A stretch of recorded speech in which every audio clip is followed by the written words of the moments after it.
Mi lesz, ha nem fizetem a kötelező gépjármű felelősségbiztosítást? Minden magyarországi gépjármű üzemben tartója köteles a gépjármű üzemeltetéséhez felelősségbiztosítást kötni, és ezt a szerződést folyamatos díjfizetéssel fenntartani.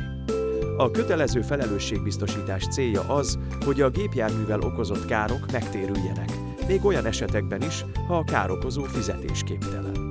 Ha ön elmulasztja befizetni az esedékes, kötelező felelősségbiztosítási díjat, a szerződés díjnemfizetés miatt megszűnik. Ha a szerződése díjnemfizetés miatt szűnik meg, ön köteles lesz újra kötni a biztosítást régi biztosítójánál. Arra az időszakra, amíg a biztosítási díjat nem fizette, úgynevezett fedezetlenségi díjat szükséges fizetni. Ennek összege igen magas, személygépkocsikra 2018-ban naponta 340 és 760 forint közötti összeg.